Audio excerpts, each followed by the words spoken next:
পালুই থেকে খড় নিতে গিয়ে বিদ্যুৎপৃষ্ট হয়ে মৃত্যু হলো গিয়াসউদ্দিন শেখ নামে এক ব্যক্তির। কাটোয়া থানার গোপালপুর গ্রামের দক্ষিণ পাড়ার ঘটনা।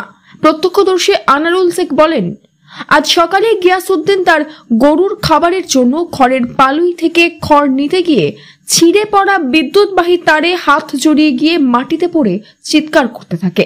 প্রতিবেশীরা চিৎকার শুনে এক মহিলার ওড়নার কাপড় দিয়ে বিদ্যুৎবাহী তার সরিয়ে গিয়াসউদ্দিনকে উদ্ধার করে। সোমবার রাতে ঝড়ে গিয়াসউদ্দিনের বাড়ির বিদ্যুৎ সংযোগের তার বিদ্যুতের খুঁটি থেকে ছিঁড়ে খড়ের পালুইয়ের উপর পড়েছিল। কি হয়েছিল? আমি ওখানে আমাদের গোরস্থানের গাছ পড়ে গিয়েছে ঝড়ঝাটিতে, তার জন্য আমি গাছে ঠুকে দিয়েছিল দিয়ে তখন একবার বাবারে করে বসে বললো আমি হয়তো বুলদা বা মৌমাছি ধরিয়েছে, যে তার জন্য আমি তখন বলছে ও বাঁচাও বাঁচাও। আমি তখন ছুটে গিয়ে তখন দেখছি কারেন্টের তারটা এইভাবে ধরে বসে আছে, খ্যারের পালায় কারেন্ট তারটা পড়েছিল। ও খ্যার টানতে দিয়ে 2 হাতে করে খ্যার টানতে দিয়েছে আর কারেন্টের তারটাই দিয়ে তখন এইভাবে বসে আছে।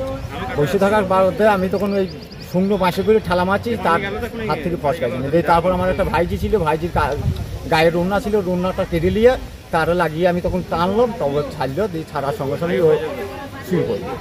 দিয়ে তখন সবাই মিলে ধরাধরি করে নিয়ে গেছি। তখন 3-4 বার হেঁচকি তোলার মতন তুলল এইটুকু আমি। দিয়ে তারপরে আমরা সবাই তখন গ্রামের লোক মেয়ে ছেলে সবাই তখন এসে হাত পা ডলছি, তখনই ওর ডেট। কখন হয়েছে ঘটনাটা? ঘটনাটা হয়েছে ওই 8:30 দিকে। তারটা কোথাকার তার, মানে বাড়ির তার না? বাড়ির তার কারো পোল থেকে গেছিল বাড়ির দিকে, দিয়ে বাড়ি থেকে অনেকটা তফাতে খ্যারের পালা আছে, খ্যারের পালাতেই ছিঁড়ি করেছে। কবে ছিঁড়েছে? ছিঁড়েছে ও তো খেয়াল করেনি কবে ছিঁড়েছে। কালকে রাতেই ছিঁড়েছে ঝড়ঝাটিতে। ইলেকট্রিক সাপ্লাইকে জানিয়েছিলেন? হ্যাঁ জানিয়েছিল, ওর মোবাইল থেকেই ফোন করা হয়েছে, ফোন কোনো রিসিভ করছে। গ্রামবাসীদের অভিযোগ, বাড়ির সংযোগকারী বিদ্যুতের তার ছিঁড়ে যাওয়ার ঘটনা বিদ্যুৎ দফতরকে ফোন করে জানিয়েও কোনো সদুত্তর পাওয়া যায়নি। কাটোয়া বিদ্যুৎ দফতরের আধিকারিক ফোনে জানান, অভিযোগ খতিয়ে দেখে তদন্ত করা হবে। কাটোয়া থানার পুলিশ ঘটনার তদন্ত শুরু করেছে।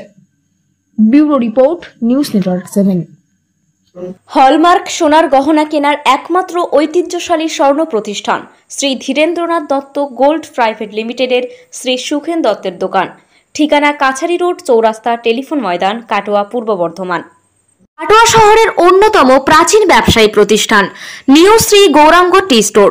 প্রসিদ্ধ চা ব্যবসায়ী, খুচরো ও পাইকারি চায়ের এই প্রতিষ্ঠান শহরে প্রায় 80 বছর ধরে সুনামের সঙ্গে ব্যবসা করে চলেছে।